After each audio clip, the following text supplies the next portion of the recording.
Titans state semi-bound as they hang on and defeat the Highlanders 2-1. Congratulations. Thanks. What was the big difference? Obviously, you guys played them a few weeks ago, and it was kind of one-sided. Yeah. You guys battled. Yeah, that's because it was one-sided. There's just so much pride. These girls, you know, they didn't want to stop playing together. So that's all their theme was. We want to keep playing together, and they battled. I mean, defense, offense, Melina. I mean, it's just they made play after play and didn't give up. And the last time, they didn't make that fight, and they knew that. And, you know, I knew coming back it would be a dangerous game for them to play us again. It's just how they are. Do you think it helped that, you know, they have this kind of aura about them, and having played them before, it's like, okay, yeah, you know, we're not intimidated. Right. I mean, don't take anything away from her. Really good. She's a really good pitcher. Yes. She'll do well. But you know, I think the first game was kind of the message was we didn't hit her like we hit. You know, we were a hitting team. We hit everybody, and we didn't. A little bit better today, but you know, the defense came in and Melina battled. But those 2 out, they stayed together with 2 outs was huge. But yeah, yes, the first game was kind of like we didn't see them. We just heard about them for a couple of years. Right. So, you know, they just got the pride was shaken and they got tough.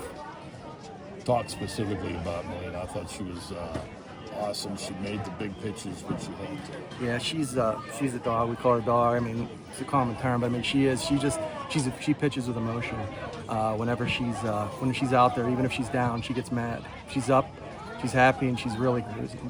She doesn't have a quit in her. That's the big thing. She'll keep throwing. That's why we could have brought another pitcher in just to give her a break. It's hot, even Monday, but you know, we had to do it Monday. Today she battled all 7. Yeah, it was just she wanted it. They all wanted it. And we could tell in the dugout it was different. They expected to win, not just to. That's good. Yeah. It's a good place to have your program. And that's the big thing with our program where it started 3 years ago is now they expect to win, not. That's you can talk all you want, but that's got to be them, believe it or not you. Yep. And I wouldn't trade them for that team, no matter how good they are. So, but they're a good team. Tom Sorce, head coach of Shaler. I was up in the press box. I kept saying after every missed opportunity that this is going to come back to bite. It almost did. You know what? And I was preaching that in here. I said, we're letting this team stick around. We just needed a clutch hit. Well, maybe we put a little pressure on ourselves or just waited for somebody else to make the play. But it ended up being our senior, who, if I had to pick a kid to go in there and do the job, I'd have picked Jayla. I was talking to Ron. I said, what was the big difference? And he said that their team, especially as the game went on, started to believe. And that's a dangerous The longer you leave them in it, that's right. the more chances they're going to take advantage of. You know, and it didn't help that Bria had a massive migraine headache. Oh. So from the 4th inning on, she was pitching on guts. Wow. So, and you know her, you talk to her. That's when she picked it up. Yeah. But that's a sign of the type of kid she is. You know, that you've talked to her, you've interviewed her. She's just a stud. She wanted it, and she wants to go back to state. So, I mean, we got a tough journey. Yeah. I get a lot of respect for TJ, and you know, that's two freshman pitchers. They both went to the final. Only they won, we didn't. You've been doing this enough. And you know that it's not going to be 10-0, 10-0, 10-0, 10-0. You're going to have to grind out a game, and that's exactly what you guys did. This is going to wake us up. Yeah, it'll wake us good up. call. You know, we had a lot of chances, a lot of opportunities. I think we left 10 kids on base or something like that. They told me. You know, usually we're getting that clutch hit, and that's what over the first 5 games. That's what we've been doing. I was totally nobody. I know we could score a lot of runs. We just needed a couple of clutch hits, and once the longer it went, then it didn't look too good. Then they came and tied the game. And I said, "This is like got upset written all over it." But I got a little respect for them too. They hung in there and they fought till the end. And you know, WPIL's tough. It's tough all the way through. So, you know, I mean, you guys pancaked this team last time around. Probably knew it wasn't going to be as easy this time around, but they battled.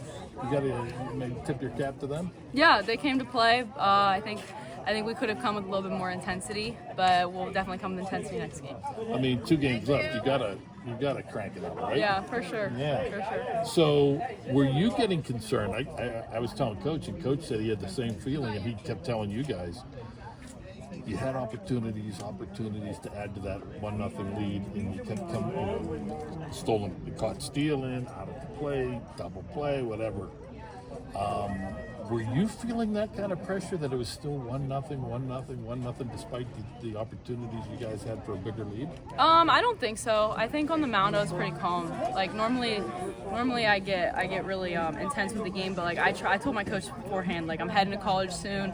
I'm really gonna try and work on my emotions. I wanna be the best I can going into college. So I told myself, like, whatever happens. It's up to God's plan. I'm gonna just, if a strike call doesn't go my way, I'm just gonna, okay, I understand. I'm gonna try and hit that spot again. Stuff like that. So old Bria would have, if things didn't go your way, would.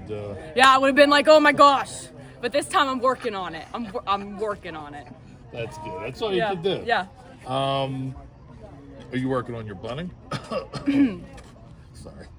I'm such a good bunter. I don't know what happened.